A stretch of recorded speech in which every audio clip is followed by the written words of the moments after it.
Hey guys, Mrs. Traver here. We're going to work through our notes on 4 or 5 products of logarithms, and we're specifically going to look at expanding those. So we've got 3 properties, the product, quotient, and power property. And what this will do for us is be able to look at logarithms in a different way. Just like when we did exponents, we had all these properties of exponents in order to simplify or expand them. So in this video, we're going to expand them. Here's the product property. It's log base b of something that's a product, x times y. In order to find that, we can expand it to log base b of x plus log base b of y. So notice it was a times, now it's an add. This is the same as the exponent property, in other words. Quotient property is similar. If we've got log base b of some quotient, x over y, it's log base b of x minus, I should go on the next line and give myself some more room. It is log base b of x minus log base b of y. So a subtraction. I remember this one because there's a bar here, and then that's the subtraction bar. Last one's power property. So if you have an exponent out front, it gets kicked to the front, so as a coefficient. So this will come out here, and log base b of x to the y becomes y times log base b of x. So we're going to work on some problems with these properties. We'll do several of them. So here's example 1. We've got log base 2 of 9x. So first off, recognize what property is happening. There's a multiply in here.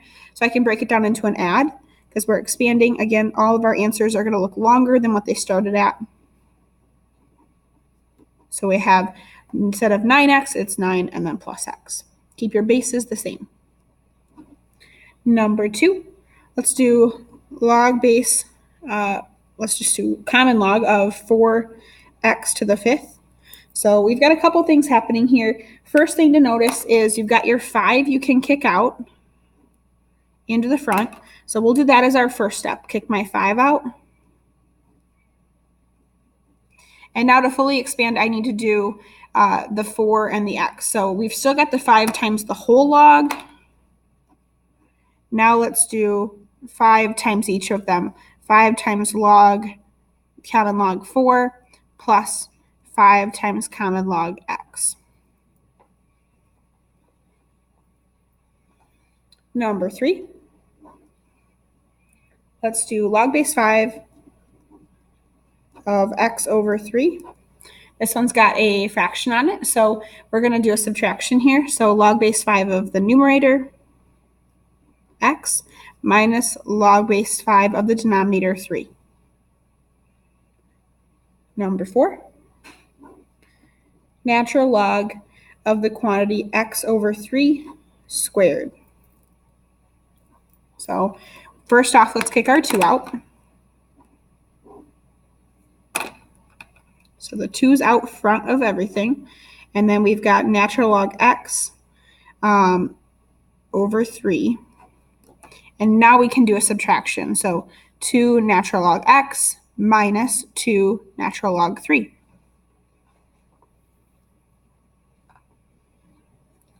Now number 5. Let's do natural log, or let's do common log. So log base 5 of x cubed yz. So this one, and the other ones we could do are kick out first, but notice that that cube is only on the x. So I'll have to wait to do that later. Let's first do the multiply. So we'll split them up into 3 pieces with an x cubed, a y, and a z. So we'll have log base 5 of x cubed plus log base 5 of y plus log base 5 of z. And now I can kick out my 3. So 3 log base 5 of x plus log base 5 of y plus log base 5 of z. All right, let's do natural log square root x. So we haven't seen a square root yet, but we can write a square root as an exponent. Let's rewrite our natural log first as x to the 1/2. So I can kick that 1/2 out as my power property. So I've got 1/2 natural log x. Let's do 2 more. Let's do log of the quantity x to the 7 over y squared. So first I'll do my subtraction with that big division, and then I'll kick out my exponent. So if you can do that both in one step, go for it. I'll show both steps. So first let's do the subtraction. Common log of x to the 7 minus common log of y squared, and then kick out your exponent. So again, if you can do it both in one step, go for it.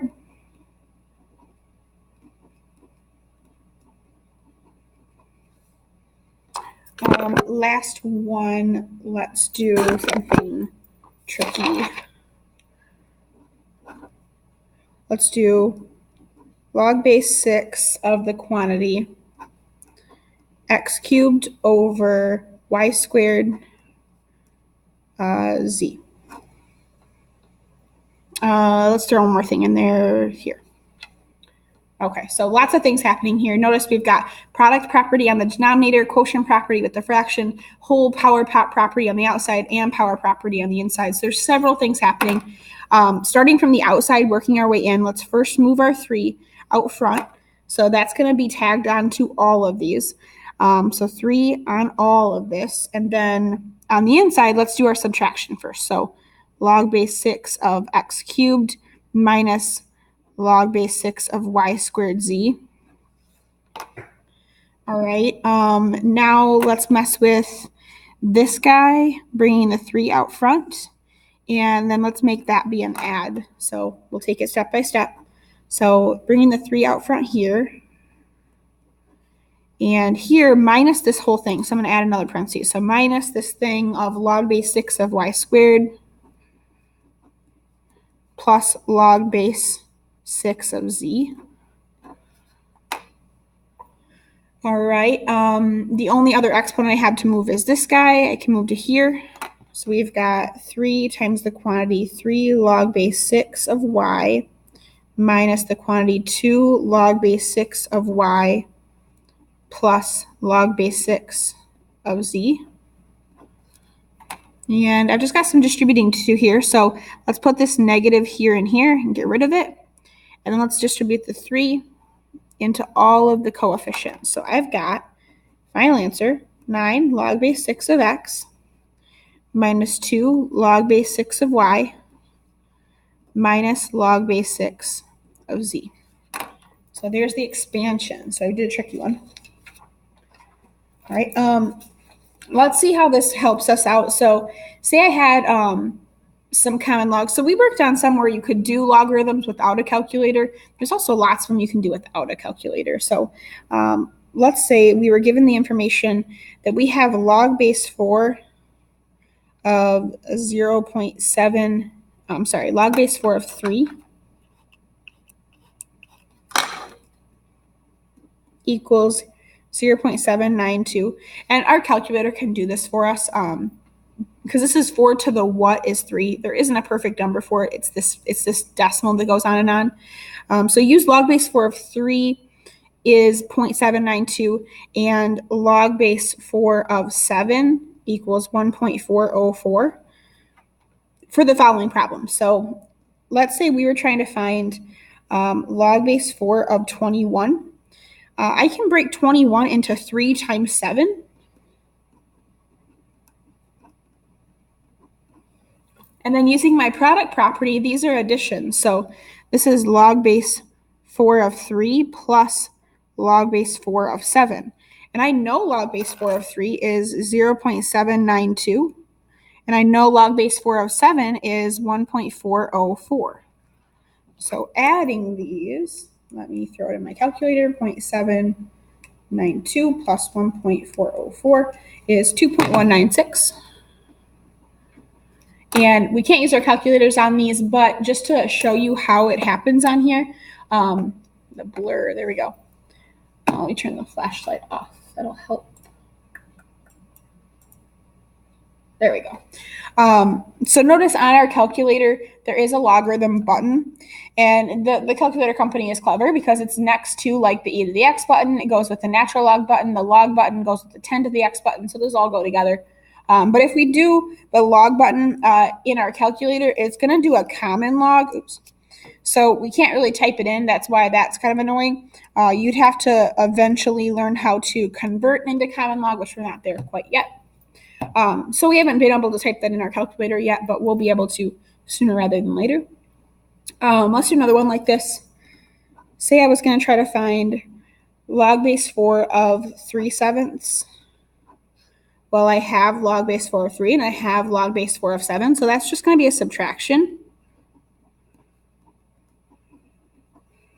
So 0.792 minus 1.404 is negative 0.612. What about log base 4 of 49? Well, I know 49 is 7 squared. And I know if I kick this 2 out front, then this will be 2 times log base 4 of 7. So 2 times 1.404 is 2.808. All right, we'll call it a day on these ones, and hopefully this looks good. So our properties are the big things to use. In our next video, we'll look at condensing them. So on all of these, I started with something nice and pretty and cute, and then we made it be longer. On the other video, we'll go the other way around. So I will see you then.